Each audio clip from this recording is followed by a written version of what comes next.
o tatu tutulai.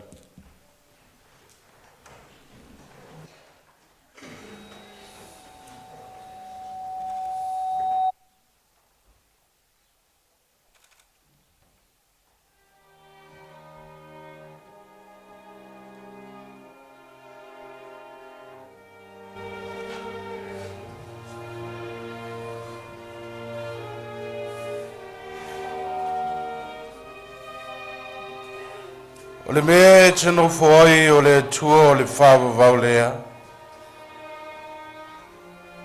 O i o lalo foi a ao o le whawawau.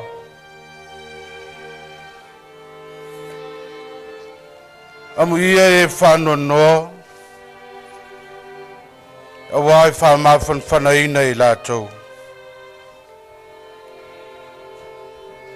Wau nei le toi tū ma le ola. O le whātua mai i a tea. Iwi lawa ina oti. Ai ola lawa ia. O tangata ola uma o e whātua mai i a tea. Ele oti lawa e o i le whawawau. A wale atu wale o tō loto. Yo tō whātua tua i le tua. I whātua tua mai fo i a tea. E tele mea no nofo ai i le maoto o lo Tamā.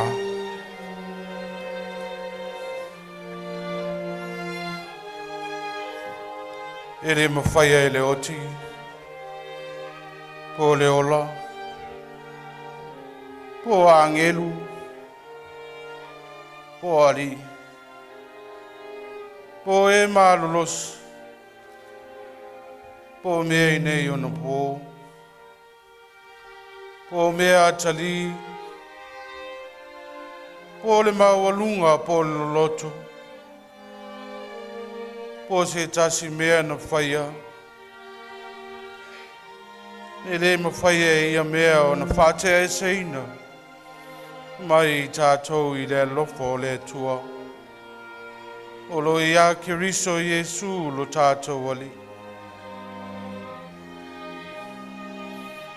O nganga o ea mi o tonu. O i lea ao le tua lea. E le toe o fo i a te la tou se mea tinga. Aua pei la tau o e uoti, i le manatu o e valea. Malo la tau whama vai e peo so la tau malaia. A toa malo la tau malanga e se atu, e peo lo la tau whau matia. Ai peitai, ua iai la tau lo la tau manuia.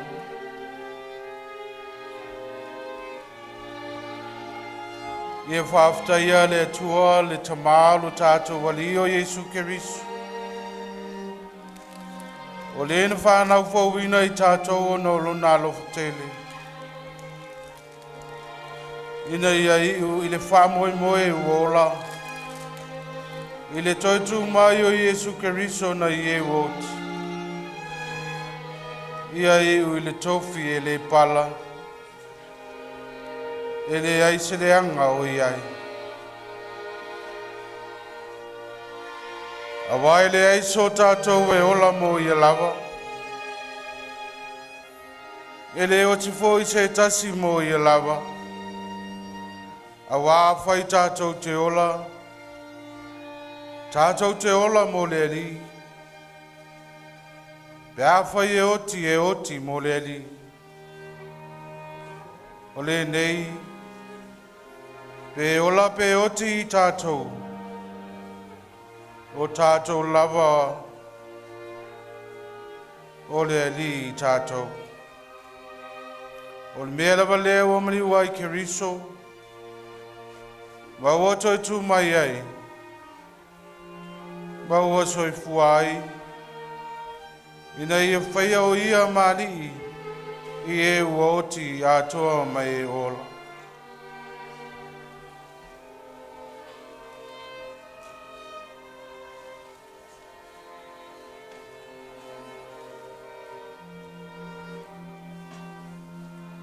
Lau sunga il tai. O le ua taunu mai le sao le whetalainga i amari. Man whālo anu.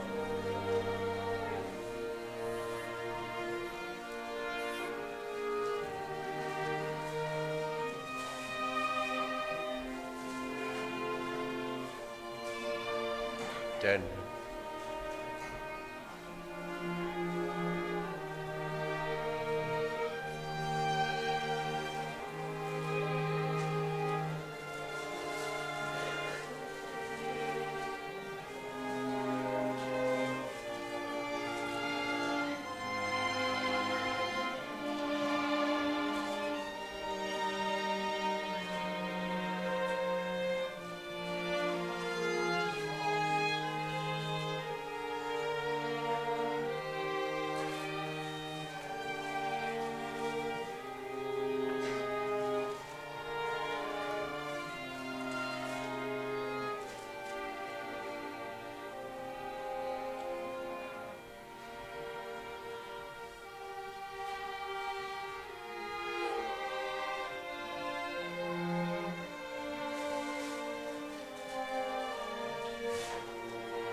Ala ala ilalo whawhitai.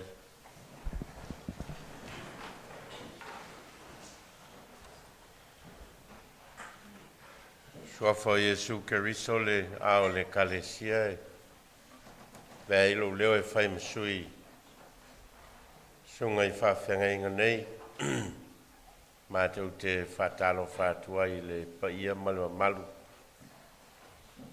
wa tātou au fia poto i le nei tae au Pei ei ainga na lua, e o tau i tū taurangi, ma o tau tū te tele. Pei ei te pāu, ma ainga, ma whaleu polu. Ia, pei e whoi o leo whinga luenga. O e mwhai o na whāwano ina o tau teimi tāua. Tātou te mafuta whātasi ai.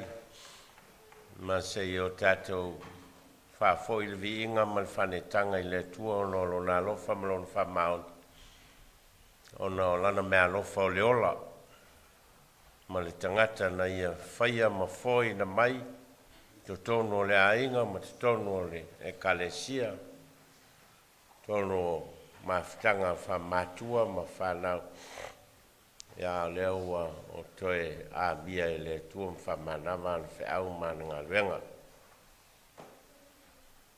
Flia ia sunga i whawhenga inga nei o lupe whalele a inga na lua. Mā tau te au whatasi le teita inga o le toi Sauniga o le tō whaia mali o Ropati Tupuse. Ia i tono o le malu malu ma le kalesia i polua nei. Sunga ia Tanielu. Ia ma le sunga ia Arona.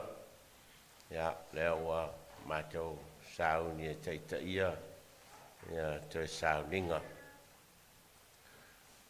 Leo tātou tataru. Mātou o mai, nea nganga o le viinga ma le whanetanga i lau fio. Eo i lava o taimi o whanonoanga ma le nuti momoia. O no mafutanga ma whana i le ola nei. O mātou tele tonu e te letu la foina i mātou. Wa o maona e fola. Ne soi fua ma le ola o le tangata i le ngata i meo le ola nei. Wa e saunia le ola whavavau. Mapotu i ai la tau e whatuatua i lau fio. Ne fau walai o no mai a inga na lua. Ma lau kalesia mai mātou uma. Toi whaafo I lava le vi inga I a te oi. Ono le soifua ma le ola na e foina. O le mea lofa o le tangata na e foina I te tono o mafutanga a inga. O matua ma whanau. O lau e kalesia. E o matau toi o mai e sami. Ma whaafo I le vi inga I lau e fio. Au e mailo o nganga I la matau tapo inga. Wa o matau tatalo. Ala I lolo suafa Yesu le li I mal faola. Amen. Pese se lau sifurma le lua a mae ale pese. Ia ona tui nātu loa leo le avanoa I le faltua ma le no whaalo ia whapea foi ia nisio a inga na lua. Ia o e ua tofaina le nei Sauniga e whaiaia mōli mau e whai masui o a inga. Ia ona whangasolo ai leo le tātou Sauniga. Pese se lau sifurma le lua tātou te via.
Ia, o le awanoa nei tui natu. Ia, I mōli mau mō le Sauniga nei.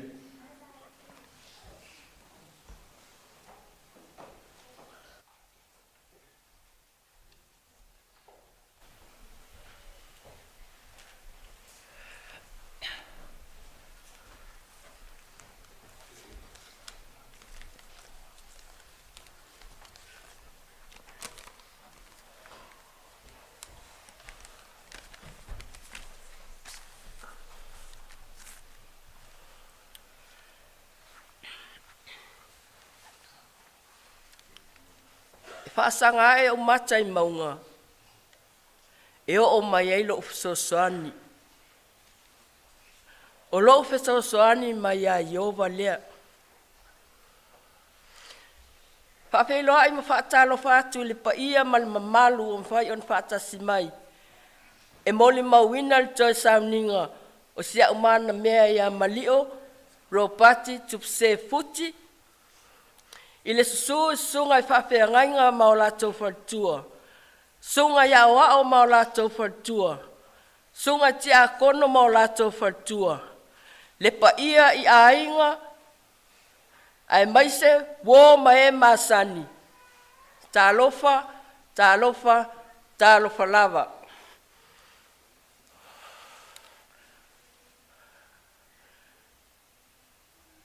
Ia o loo ingoa o June. O le to rua le li le ua sola.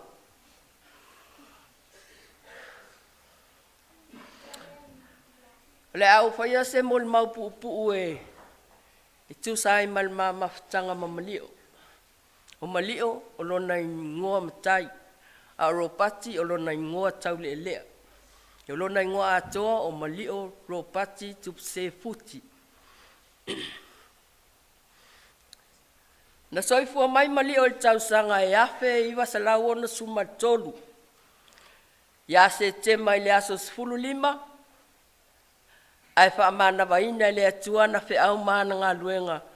I le aso lua se fulu o Iuni. Lua afe ma le lua se fulu ono.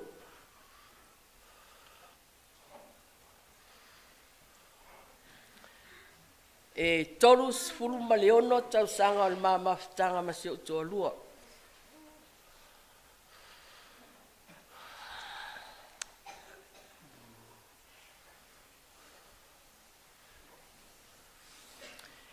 E to tele le mawhanau.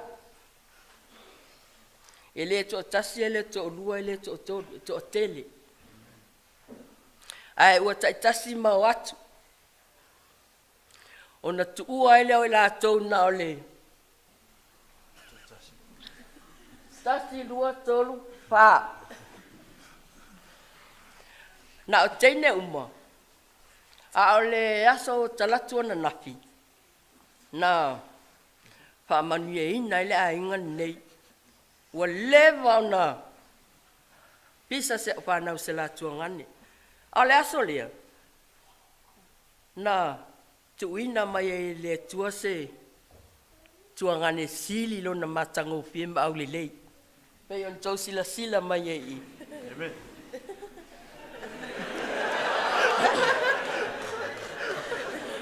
Papai le atua ua malanga le Tamā le ainga. Ai tu mai o lima mal whanau le mea alofa sili ni tā ua moa. O le tuangane o se whanau.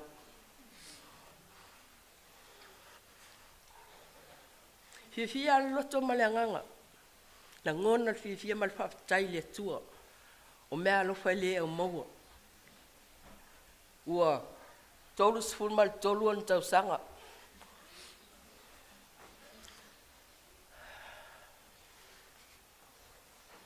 O malio.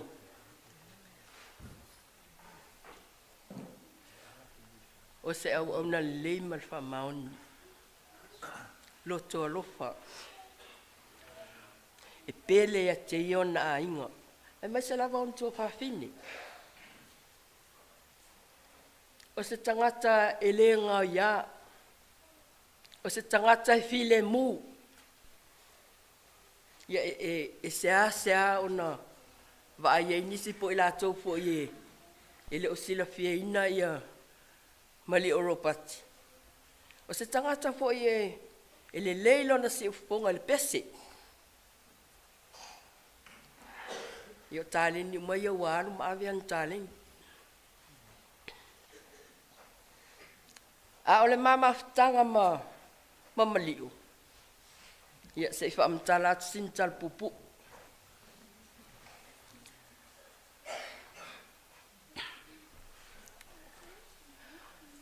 Ile afe iwa se lau iwa se fulu. O tau sanga le na matai o na Nā matai o na whetau tama marteine. O mali o Ropati, e no foia i le lunkana. Lalo atua i le tatou farsa. Au. O te nofo i o Flora Street i Penisione Center. O tele o afiafi. E umalo na whaistau mawhitanga ale Tamā o malio. Uma whailan tau mawhitanga. Ia o na sauni lo le vili atula na wila i o le mea o lo unofo ai. Ia. Wa aluai. Ia wa matau na mawhanan mawhitanga. Ia mai le nā taimi. Ia wa matalo na whailu maa ainga. Mauar whanau. I le taimi mi lava lea na mato mafutai. O malio olo e iai le whaamanuianga le atua olo ia malio. E le se tangata ata mai whaale lalangi e le einion tu spasipo niona tikeri pe o mele tau sinione iai le.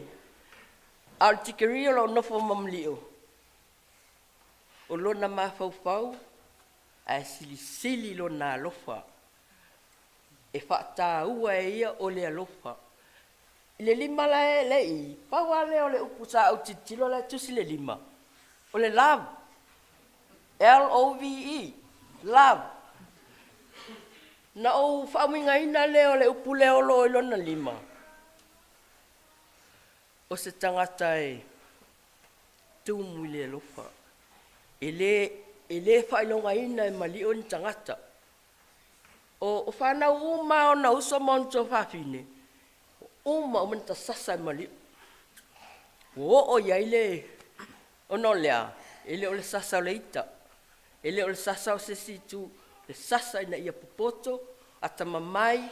Ma ia mawani o latu olu mana i manuia. Ia o nisi ua fomai.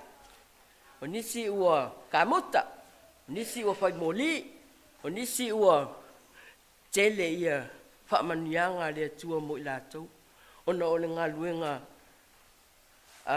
mali o sa whaia i tono o lona ainga. Ia e mai se tono se o matou ainga. So ole e iaila le aso sa a o soifua mai se on Tamā. Sa ona whawha mata tano ma Toeaina. Sa au whai atu iai. A tuaina. O te mana oa te tali me lau whesili lea wha mulu. Ma Toeaina lea wha nafsili lea whai mai. Ia. Sa au whai atu iai. Se wha mama lama mai lawa ia te aupo lea le mafua anga nā lai ona whai e lea tuar whawhine wha atasi malantani. Ia. Na ata le Toeaina ma mai. Lea mea wa sili wha pena. Ia wha mailantali. Mailantali e tia. Na whai e le atua le whawhine wha atasi malantani. Ina ia whesosoani a te ia. Ma whau tua ia te ia. E le i whai man polku. Tali nal Toeaina whan mai e tia. Tāua ia.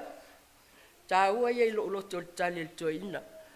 Mai le nei tolus fulu ono tau sanga sa mama futai. E le i pa i ale limo mali o ia tia. E le i yo o whaatasi le limo mali o ia tia. Ma o se tangata whainga tā. Olo o moli mau umale matawa inga. Oka se whainga tā ni tangata. Ai o ta donu ma uwha maoni. O lalo lava e maua i malo. O lalo lava e ngau sia i kwa loto tangata e maa. Ia o tonu lalo matawa inga. E ngalue whatina, ngalue whatamā. Wa o te whai ngalue ngai. Se fulu lua i tū la le aso. Whai sifi la o ngaluenga. O ie ngawha ma tiu te tono le matawa inga. Lua afe sifulu ono. Ia wa matalo ona. Mawo ia i mai. Pe ona tau sila fia umale mai na fia ngai mai ia. Wa mata ona whaitong stinga olona ua le au ngā o na whatunga o se tulou mal pa i o le tua. Ia o na amata mai lo le o na whaila na whamma dialysis. Mai le taimi mia le lua fesulu ona se ia o mai. Ina ua sola. Se fulu tau sanga pia ngai ma antong fitinga. A sale whawai ai. E lei mana ai whai. Arta isi o la whanau lea. Dad, mau te fia maa futa pia mo oe. Ia, nā lai o nālu whaila na dialysis. Ia, o se wainga ua alu. O se wainga ua amatau na oba ia le vai. Ia aile ai, sa au manatu ale o taimine e aluai. Ua tolu vai asta aluai. Nā alu ai whailan tong fitinga le tae au le sabareile. Sa walu sa whainga luenga ai alu e alu ai e awel ta avale malu. Ai o te manawa mai. E le ita ua me lau whanau ia. E musa tau mai lau te whainga luenga e whaapole ai au ai. Na oa ala tau. I o manawa mai loa. O ua ngā i e tel whalmat. I o te tau nu atu la. I o lai ai ata mai lungol moenga. Lai tulo wale. E sa whai ama ata mai ai lungol. E oi. Ola al me otu. Mai se no ula tu e whaila u. Whamanil tai au ai. Ua poloka le me whai ei le. Ia me sa wai loa au tai le emergency. Ia alu loa. Aso waleile. Aso to'anai. Aso sa. Ia wa matana. Complain mo matana mai. Ia. O wala tuale la e malosia. Le sa wha mea lunga lona moenga. Sa wha mea lunga lona moenga. O la tulo sa wha ile. Nilpoa. Ia ata mea lea malelilo e manatu. O taimi leo wha solo atu ina la malangai. Sa wha ia lunga no poa e no po lunga no moenga. Tino mai a tiau wha pe mai. Wa au le ia. E whapea tau leanga o tau lele. Tau lele ia. Ia. Malelilo ai manatu. O whaasanga i o lona loto ma. Ia ai asonga fua loa. O la sala e malosia asonga fua loa. O sauwha te whainga luenga. O le tasi ale lima e whai ele a inga nei. Tau si lo te o lua. Tau si lo a inga. Tasi ale lima e whai mai le fias po tau sanga na mai ei. Ia. Mai le ial whainga luenga au te pole le oke ia. Ia. O lo le tai alu sang fua usu lo whainga luenga. Ai alu atu lo chilena. Lo na pin le chilena. Ia, e mata so tai ala te poli maninga luenga mal falma. So tai mai a la e tali tachile nela masa uni mateo e. E failo na tau tonga e failo na nan fa ma. Ia o taimila na o e faile fa ma. Ava tulo o Russia kua amata na ma. Wa amata na ia o le whaatau tonga lao ia lalo e whailana. Nai oi mai ei. Le mwhainon whai o le mwhaina manawa. O taimina na o soelo na whatu. Heart attack. Se 10 minuta tau whaola.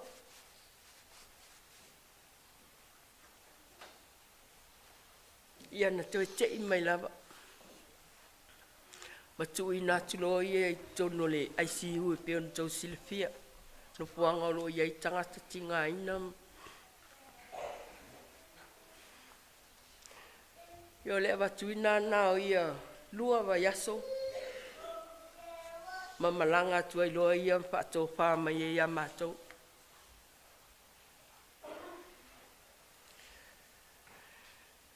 O se Tamā e whinau. O se tamaenga lue malosi. O se tamae le to ilalo se mea. O se tamae te lele fatu, te lele roto.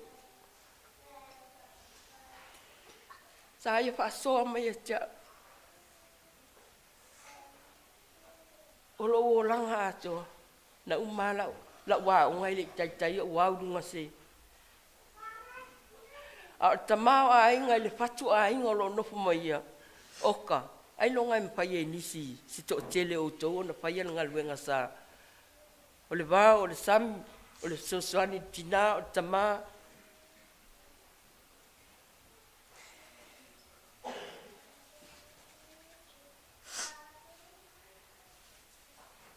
O ina sa tili ina na langona le uloto le lofa.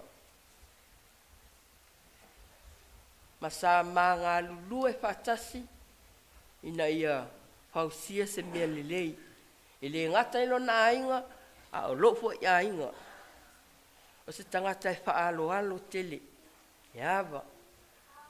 Ele ngata i paolo fai mai tono le ainga.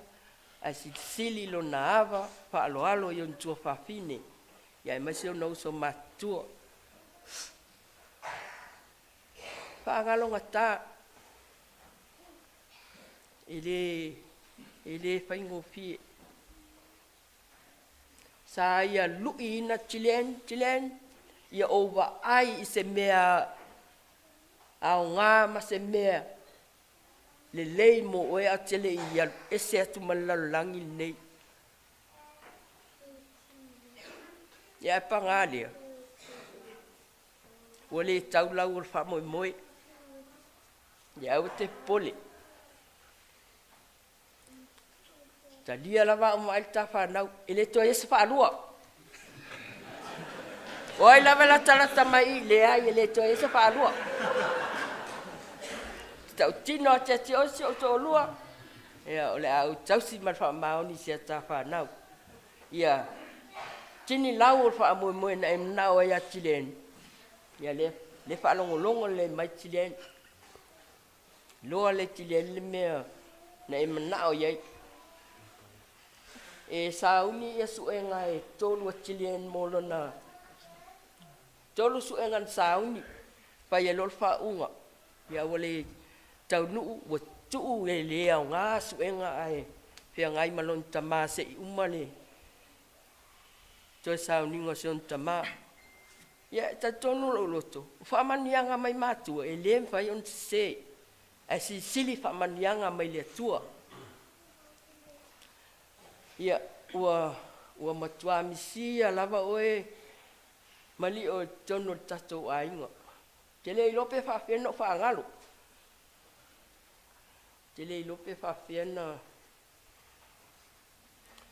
Ia ai o se mon maupupu na o le Tamā o se Tamā ia lofa. O se Tamā ua manuia ili to tele o tangata.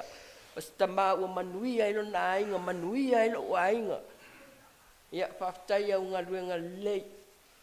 Ia saunia lea tua se no poanga mau mo oe. Ia tātou toi whiloa ia i taimi o luma. Ia tauina i whamanuia mai lea tua. Whamanuia le tātou sauninga nei. Ia e mai se sunga i whawhea ngainga. Whaftai. Amen. Ia, ia lea tua. O le ale fese mato moli mau, a o le whawhetai lawa fia whafoi atu. A vea foi lo leo, a whatau waa, whai masuisi o mato ainga nei. A se tamai ia o a onga ua mato, ua o maua po o mato maua i le malanga atu lo Tamā. A wheo i eisi tō whanau e le o sila fia e isi o whanau. Ia whaalata la tamai ia o wheo la mai ia o tō. A wa le mea leo o maua. Lea ua malanga mai si o mato brother pose atelia mato Tamā. Ai ua musa le mafutanga ele i whelo ai. Ia, ai whawhetai lava Nove ma le whaletua no whaialo e ka lesia mo tō angalei ma tō alofa si o mato a inga, si o matua a o ola si o mato Tamā.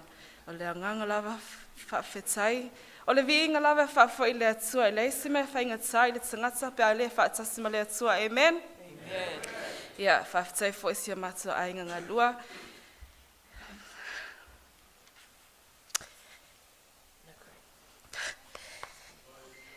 I le tau, alofa whamaoni. Wa e lava le anga le lei o le atua, I tonu si mātua ainga le nei te mi whaanoa noa a wā ua whaama whana ina I mātua Iesu. Le ala le, mātua te le tangi ona ua whaanoa noa. Ai ua mātua tangi o le amisia, le nei mafutanga ai oli lava le loto matali tonu le anganga, o lo iai lona no fuanga I le langi. Ia, Dad, le aise tala wa awa, na wa tōtu mai nā, ia manuelo malanga, tati fo I se pese, o mātua Sauniga. This is the day that the Lord has made, We will rejoice and be glad in Him, This is the day that the Lord has made. We will rejoice and be glad in Him. This is the day that the Lord has made. Ole aslene,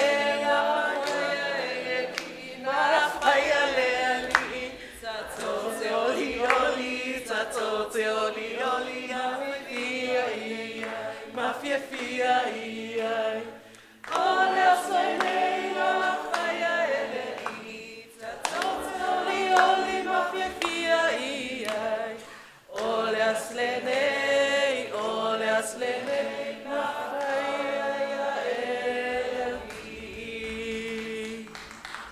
Thank you.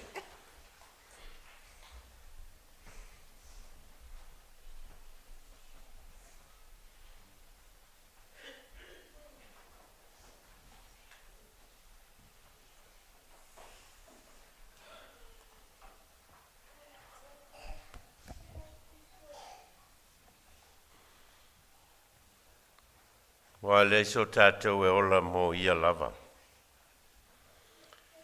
E le o ti foi se tasi mo ia lava. Wa fai tātou te ola mo le li. Pea fai oti mo le li. O le nei pe ola, pe oti tātou o tangata lava o le li I tātou. Wa le mea lava lea o maliu ai ke riso, ma wa toi tū mai ai, ma wa soi fuai, ina ia whaia o ia mali I e woti a toa mai ola.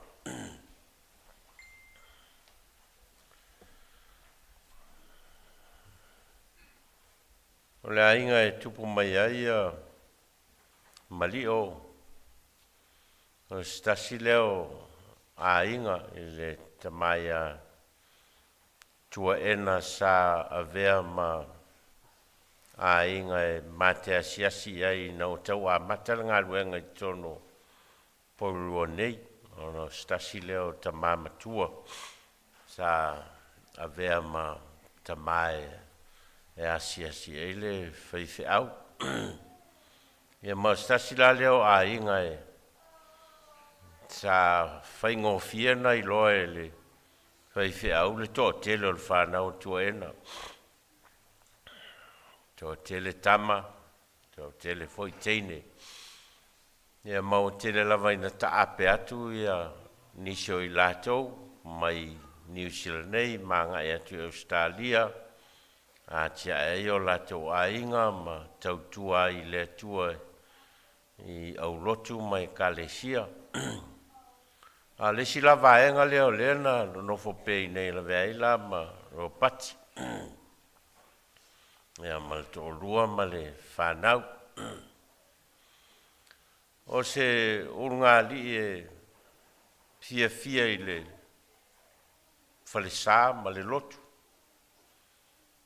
Ia mali o ma le whaltua. E o fol whanau o o ni tamaiti e masani o na fia e o maile. E le polkalame o le au ngā sā, ma le au whaife au, polkalame le au telavou, maua masani lava le, a inga lea i le sio manga o le kalesia, ma o na wha moenga, a matou mafuta i nei tau sanga e teli. O malio se tangata e nau i le lumanai o lana whanau. E tau muli i mea e a ngai ai, le o le tau mwhai ma le o le tau idio o lana whanau. So se mea lava e a ngai ai le whanau malio. Ai mai sei alo na fine la titilo chilene e alu lava e fia vaai i mea o lo anga i aila na whanau. Ia o se whai longa le leilea. Ai peina ua maua ia mali oi ngase o le tino. Ia maua telefoi na whainga tā ai le awai mai mea tau tāpua inga. Ia ma polkalame whai le lotu. Mo se teimi umi. O inana whainga tā ai o na umi nto e maua se mawhitanga. Whaalua na o wo i le ICU teimi sa whātau tolia ai le Tamā ia mali o i tono le mau te ngase. Mai oni teimi whainga tālea mo le vava ai le soifua ma le ola pe a o ina tu fesili pe alu i luma pe alu i tua. Ia mai se pe a whai o lewa tau mate le anga i luma o le soifuanga.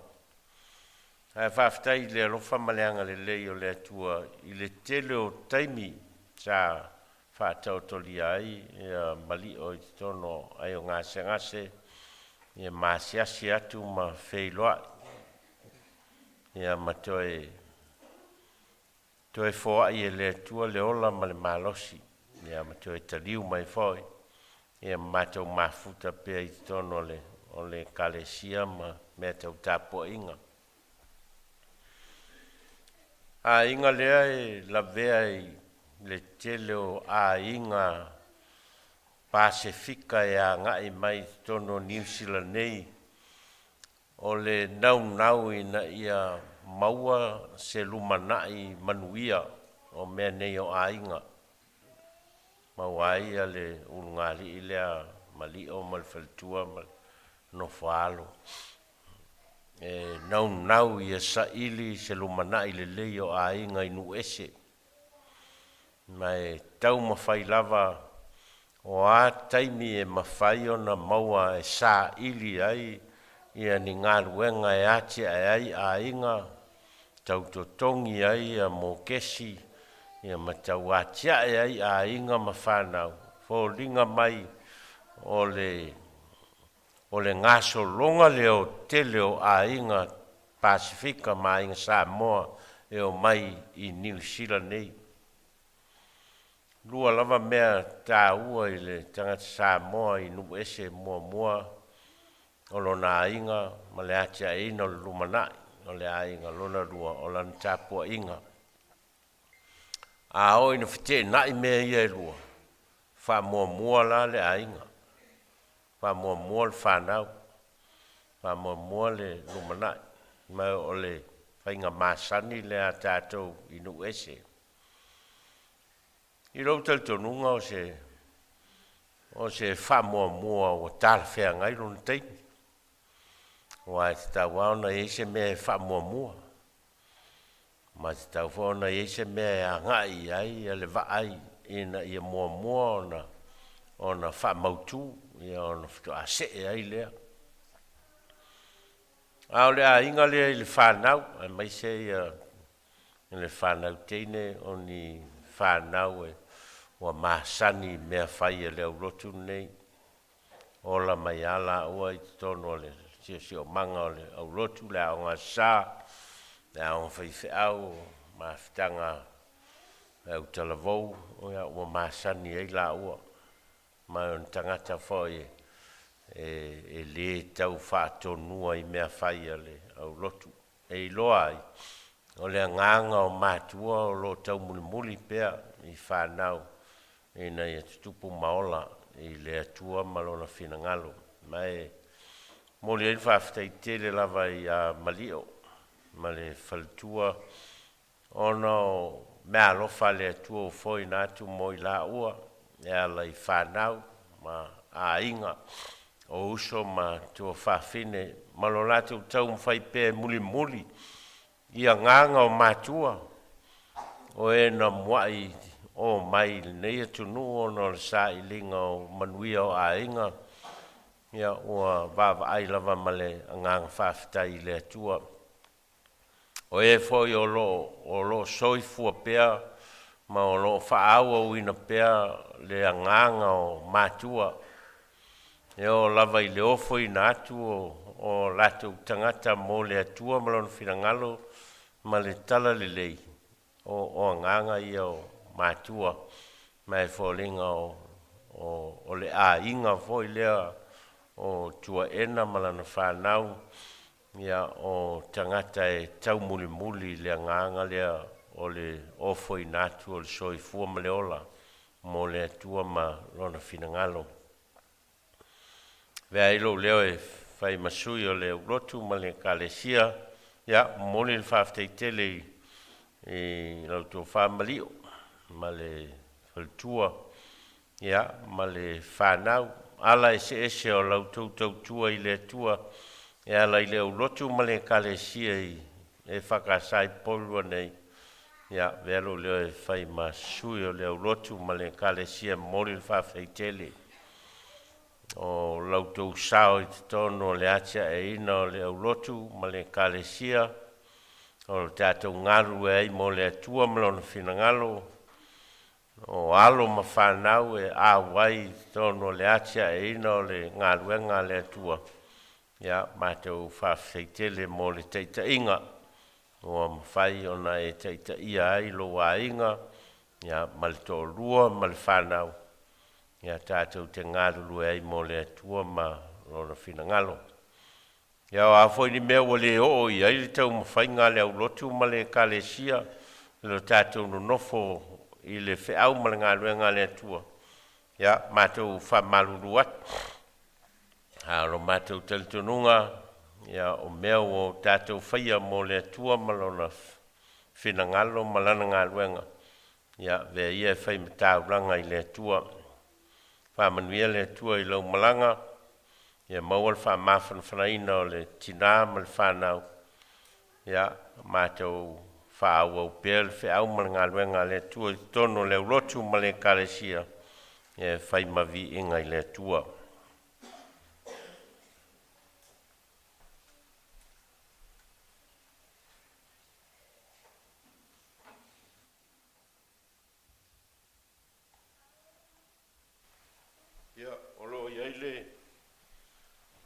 Lo ia le pese o lo tāpena i le ainga. Mai whailitou pese nga.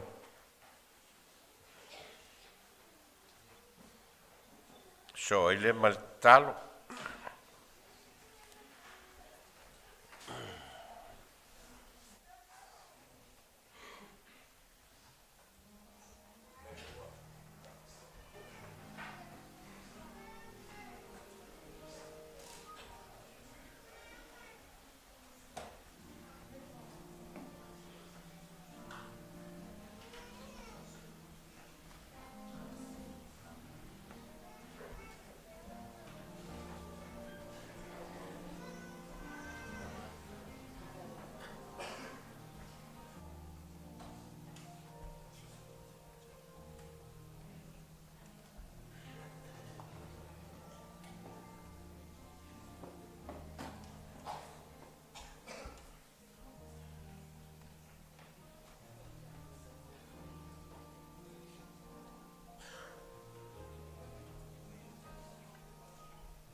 lo uanganga whaamanu atu ia Yehova.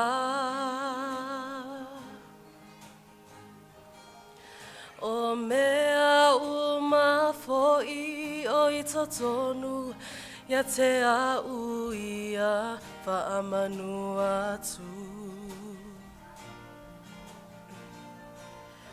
E ofu oe I levi inga ma le mata ngofi e Tamā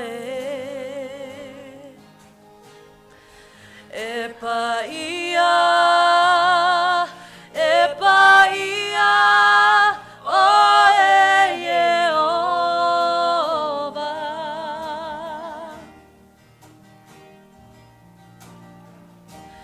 Lo uanganga whaamanu atu ia Yehova.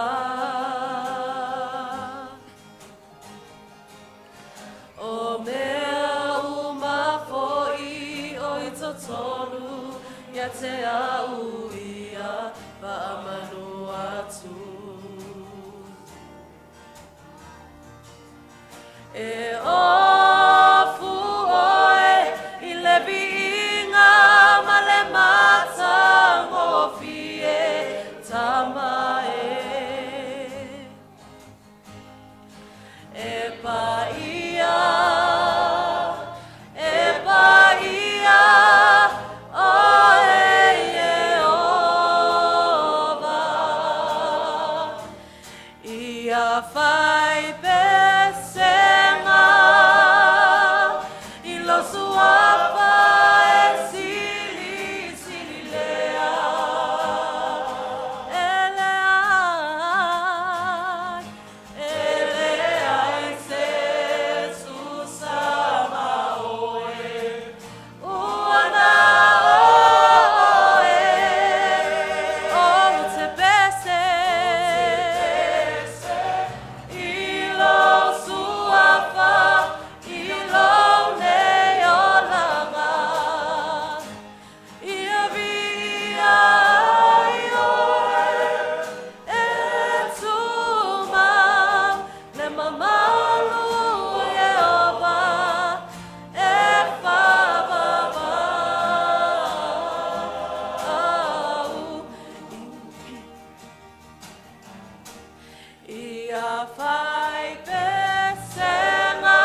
te iu tātou tālu.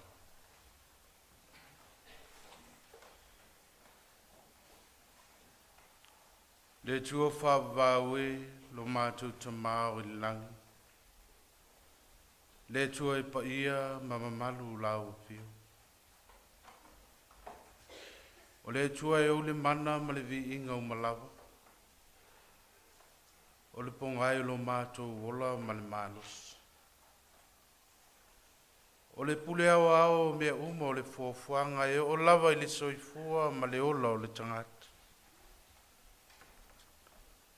O whamalo pule whaftai e lofa. O wawenga o lo lofa tu noa. O mwhai ai o na mātou audia mai le nei aso. Wato whaina mo toe Sauniga o le aso fia fia o la o na nei.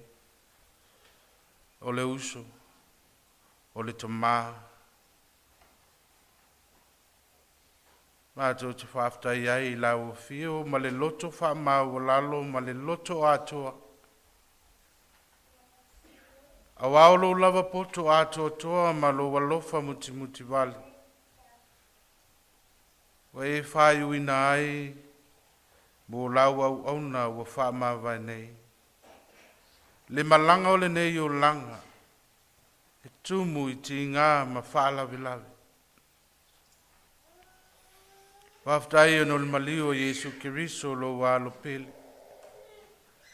Wa whau matia ai le malosi o le oti. Ai maiso lo na toe tu manu malo. Wa te tala ina ai le malo le langi. Mo i lato uma o e talitonu. Wa mato o le atu e tusa malo walofa. Ia e tausia ma puipuia i mātou i lo alofa. O e o le a whai malanga pēa i te tonu o mea whai ngata. Ma whao so songa, ma whalawe lawe, ma whatia tā mai o le nei lalulangi. Se ia mātou taunu watu i le taulanga o le olatanga whawawau. Ngō mātou te tālo, le li ie, mo le tina lo te whanoa noa ma le whanau. Ia wha maise ma wha mawhan whanaina i le mawhan whanau loa lofa wha maori. Loa lofa wha Tamā. Ua ua mātou mana mia lava lau whiu. Awa mātou mau tinoa e tele tu lafo ina lava. O tina ua le ai ma ua oti a lātou tane. Ai maisi o nai whanau mātou oti. Whapea lau whanau whanoa noa.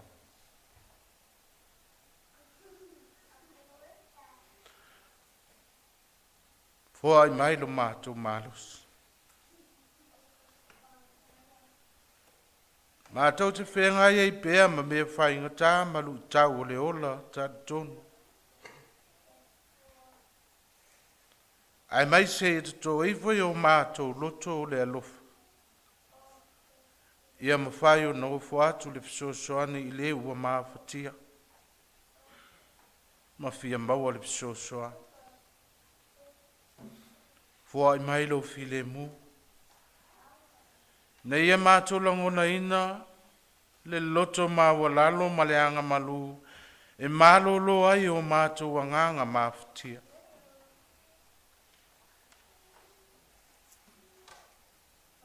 E ta malo whai.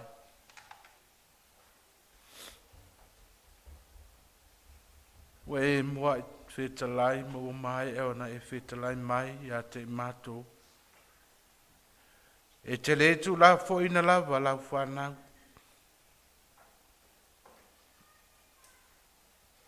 Mātou te tālo na ia whāsud pēlo malama i loto ua mawhatia. O lo soifua la ua fio le pule au au le langi ma le lalulangi.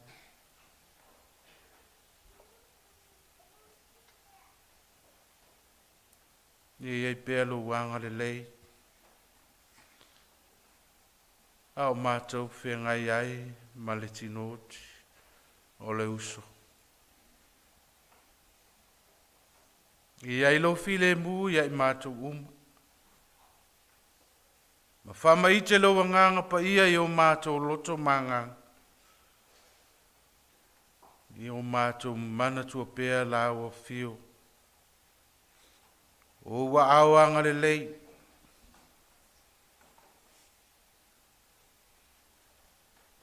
E te fusia I mātou umalawa. O e ua loto māwhatia. Na mātou te tālo Tamā.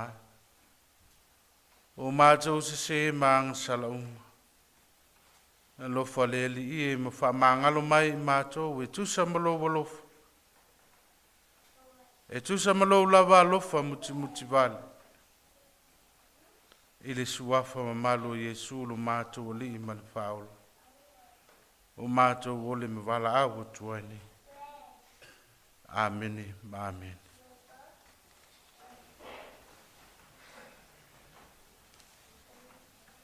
Pese lua se lau lua se fulma le lima, tātou te pese ai, a mai leo na moli atu leo se upu wha mawhanwhana mai whionga le tua, whionga le whawhengai ngai a rona.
tātou whalongolongo, tuse whilwhilia mai le awhionga pai a le atua, mo se whiau whanawhana i le nei aso.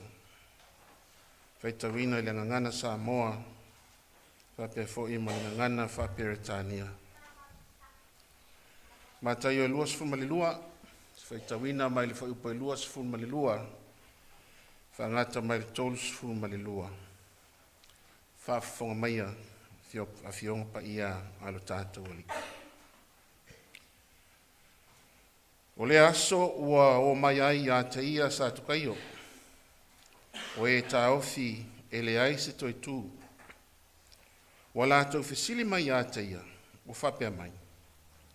Le awa oe, whai mai mose, a whai e oti se tasi e le aisa na whanau. Ia whaila na vā mā vā lo na uso. Ia tupu aisa ngafa mo lo na uso. Sa ia te i mātou le a uso e tō fitu.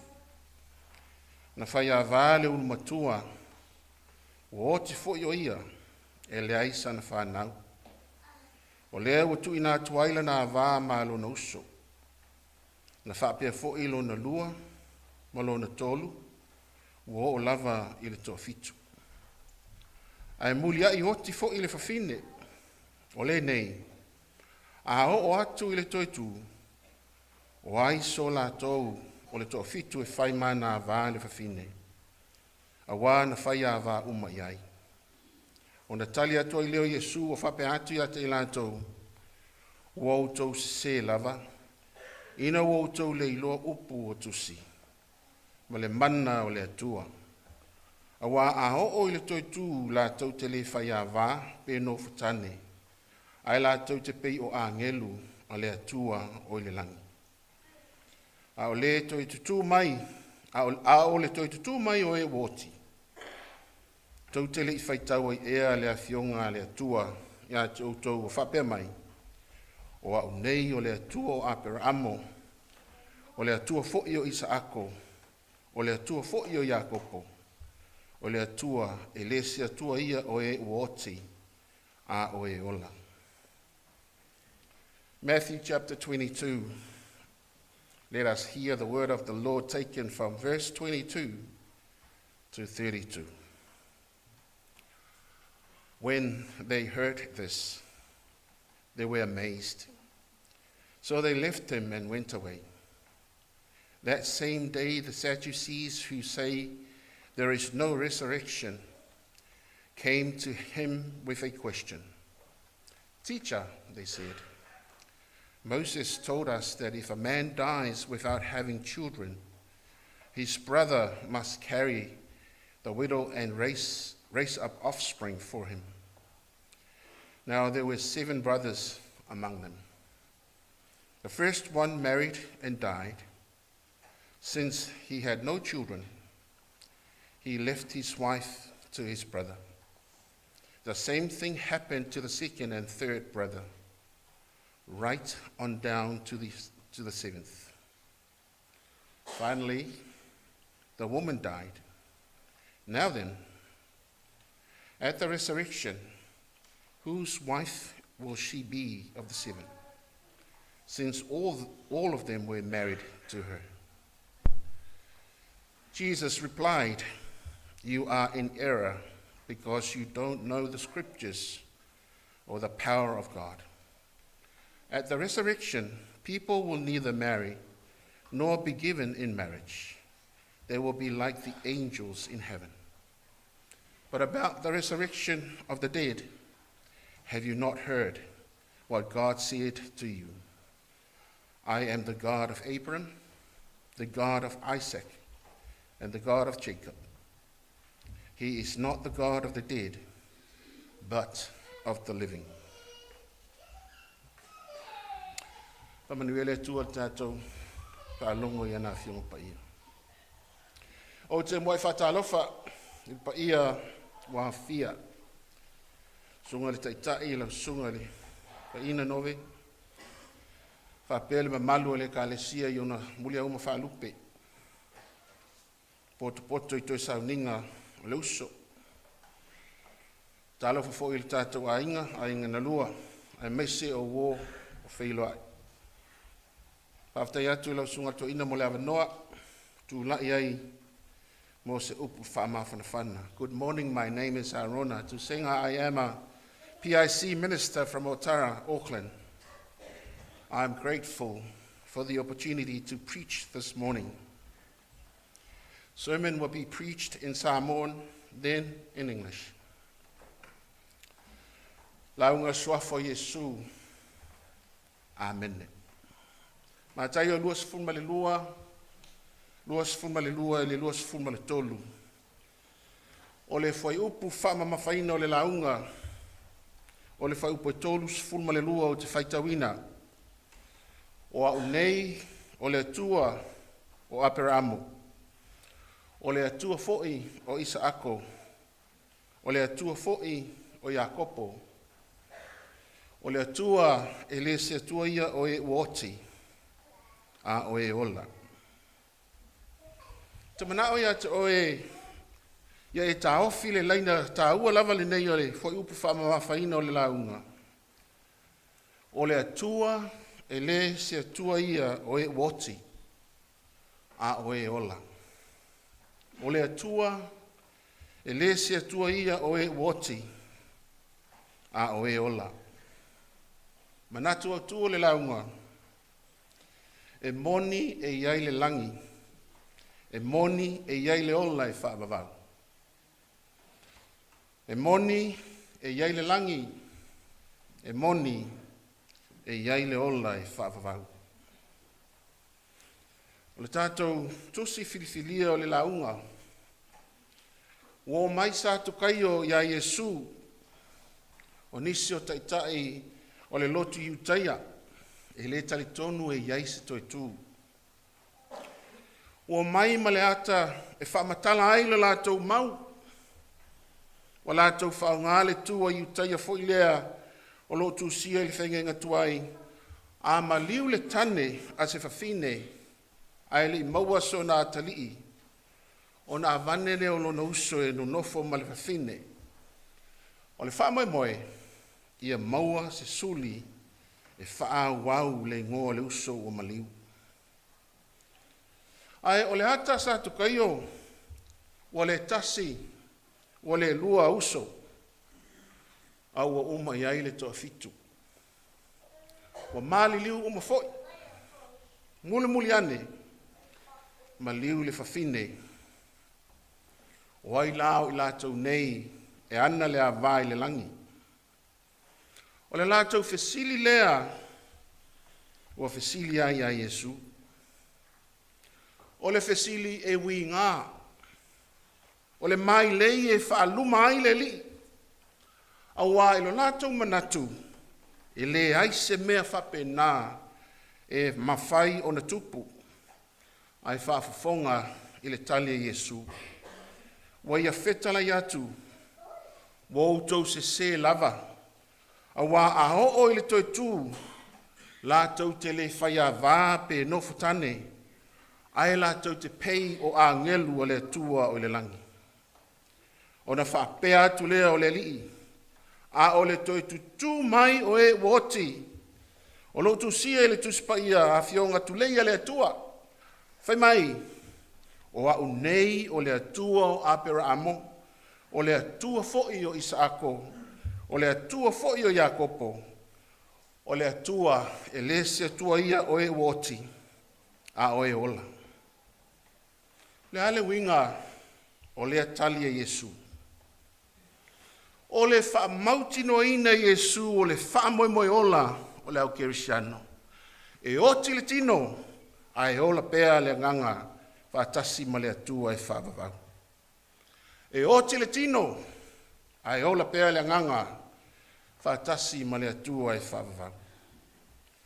Whape whea o na whai le nā mea. E le mawhaia e se tangata ola o na whai vanga nā le atua. Le atua o ia taia le mana umalava e mawhai ai so se mea. E o lava i le oti nā te toe whatuina. O tau whafonga i le tala sua le nei. Sole, ia kau ki ngā inga i whainge meo lolok. Ai a ka ko aku lunga le se o lai whaavavau makua ngau a ko le mea. Whaata la fonga. Ai olo o iai ila tau e whapena e luma e tua le whatua tua. E fesili pea pe moni e iai se tua. Ai mai se pe a whetu ai ma popo ngā ma mea whaingatā o leo langa. O nisi nei o fesili ai nisi. E moni ea le toitu. E iai ea se ola i tua atu o le oti. E moni ea e iai se langi. O le tali mo nā fesili uma i oe e moni ma whamamoni. Tala le tuspa ia whai mai o Yesu nā fio mai le langi. O lo tu sia le evangelia Ioane sai le amatanga le upu. Sai le atua le upu. O le atua fo'i. O le upu. O le atua fo'i. O le upu. O ai le upu. Lo tautala ia Ioane. O Yesu Keriso. O ia lava o le upo o le atua sai le langi. A ua awina mai e le atua i le lalolangi e whai matongi ola o le tangata angasala. O lona maliu malona toi tu manu malo o le wha maoninga e mali liu tangata whatua tua ai toi tutu mai i le ola fau whaatasi malo tātou oli. Toi whaafonga fo iftalenga ia Yesu. A o le toi tutu mai o e woti. O whapei la tau o apera amo. O Isaako, mai Iakopo. O ulua i Tamā, o le whenga tuai, wa leva o na mali liu. Ai olo o soi fua pea whatasi ma le atua. Ai se a. A wā o le atua o lo tātou tāpua i ai, o le atua i o le ola. Ai le o le atua o le oti. Tau whalongo. I le moli mau o stasi o tamaitai. Sa whai i le maliwa lona tina. Whai ula na moli mau o ne whapele o na upu. Mam. Alo whaku ia dad. Ka whewhe e mam. Awe ke so onga whai ala koe inga pia e alaku i le langi. Ioe. E moni ma wha maoni. E toe wheiloa i maa inga ma wo momo atu peitai. Pei ona whetalai Yesu. E le toi iai se wheiloa inga e pei o wheiloa inga sa whai le ola nei. E le toi iai se to alua pe o se awa pe ato e tutu mai. A ua avea uma ma a ngelua le atua. E aise avea uma i tātou ma a ngelua le atua le langi. Tātou potopotonga i le nei asu. A whai sa whaalua whesasilo ma whau pe yeise ola e whaavavau. Leo tau tino Yesu e ala i le moli mau mataio e iai le ola e whaavavau. Whai le malanga le uso ma whaamanatu e tā hua le pi ioa. Pi ioa pea i le whaatotua ma le tantanunga i le atua. O lo o iai pea lo tātou avanoa. Whamaoni le atua manu o lo soifua pea. Ma maua le malos. Le lei lava le Vailaau mai o le atua sauloa o lava le nā.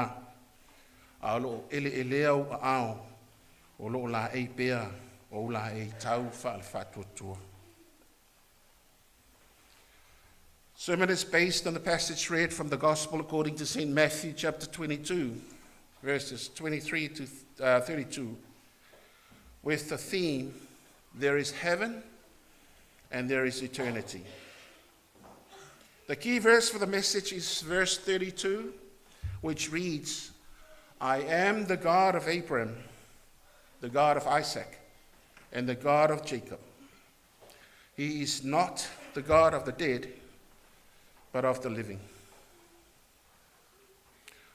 I once visited a family who had just lost their grandmother. As we sat in the quiet of their living room, one of the grandchildren asked me, "Will Nana remember me in heaven?" It was a question filled with both love and longing. And it's the kind of question that Matthew 22, verses 23 to 32, invites us to wrestle with.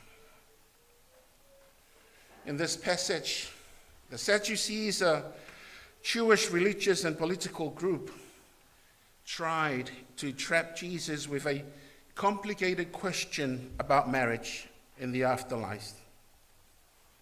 And Jesus corrected them. His answer was not just for them. It is for every grieving heart that wonders what life beyond death will be like. The Sadducees' question was not born out of faith, but out of skepticism. They presented an imaginary story of a woman who married 7 brothers in succession, asking, whose wife will she be in the resurrection? In response, Jesus' response was both gentle and firm. First, he corrected their misunderstanding of God's power. Verse 29, Jesus told them, "You are in error because you do not know the scriptures of the power of God." Second, Jesus revealed that life in the resurrection is not a mere continuation of earthly arrangements, but a transformation into something far greater. Verse 30, Jesus says, at the resurrection, people will neither marry nor be given in marriage. They will be like the angels in heaven. Jesus based his teaching in verse 32, "I am the God of Abraham, the God of Isaac, and the God of Jacob." And then he declared, he is not the God of the dead, but of the living. At a funeral as we have today, we stand face to face with the reality of death. But Jesus reminds us that for those who belong to God, death is not the end. Death is not the end. It is a doorway to life everlasting. When God says, "I am the God of Abraham," he speaks in the present tense, even though Abraham had died centuries earlier. Why?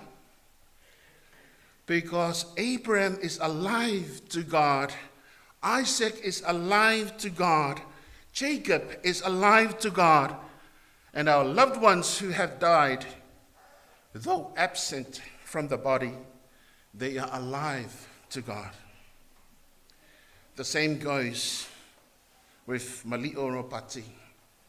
Though he is dead, he is alive to God. What a good news. Do you know what that means? It means that death can't separate the relationship between God and his people. It means that our loved ones in Christ are not lost. They are living in the presence of the one who conquered death. Jesus tells us that in the resurrection, we will be like the angels. Not that we become angels, but that our life will be free from the limitations, free from sorrow, and our life will be free from brokenness of this world. Brothers and sisters in Christ, family and friends, in moments of grief, we can feel as though death has the final word. But Jesus' words in Matthew 22 remind us the final word belongs to God. The final word belongs to God. And his word is life. His word is life. Today, as we farewell Ropati, we do so with tears, but also with hope. The God who called Abraham, Isaac, and Jacob calls each of us to trust him, to believe that in Christ, death is defeated and life is eternal.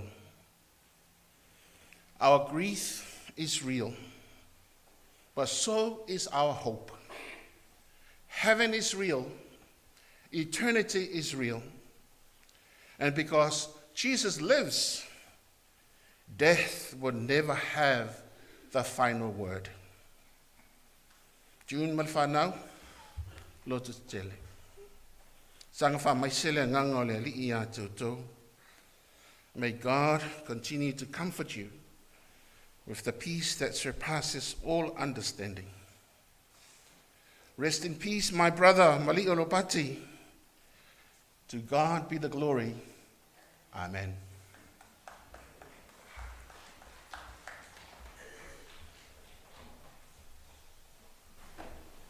E tātou tālo. Mātou whalongolongo I lo whetalai mai. Au mai ei whamaisenga ma whamawhanwhananga I o mātou loto nuti momoia. Au mai ei whole whamoe olo o tangata whātuatua I lau whio. E le ngata I meo le ola nei, mea mātou te manatua I lau whio. Wa e Sauniga le ola whawawau mo e te tonu ma whātuatua I lau whio. Au mai whamawhanwhananga mo le tina ma le whanau ma a inga na lua. Mai o ma sa mātou ma futa whātasi le ola nei ma le Tamā ia mario. Mai e maua lo mātou whamawhanwhanaina I le pai mai o lo nganga mo I mātou. Ko au mātou te tālo ala I lo suafa Iesu. Amene. Lua se lau whitu fumaleono le pese tātou te whai wai ia o na tātou wangai eile whanua tapu ia mo le whamai aino le tātou Sauniga.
lea moli atu le sao tātou Tamā nei a malio.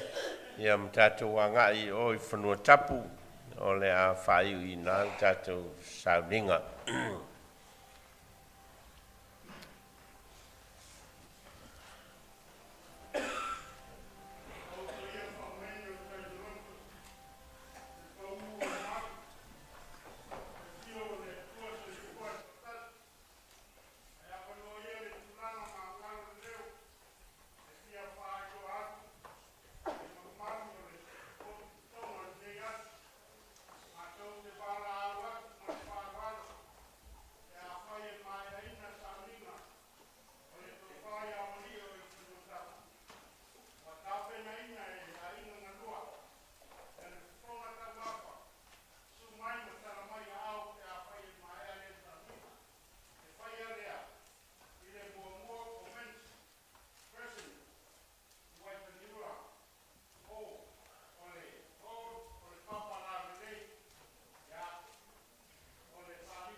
Dei.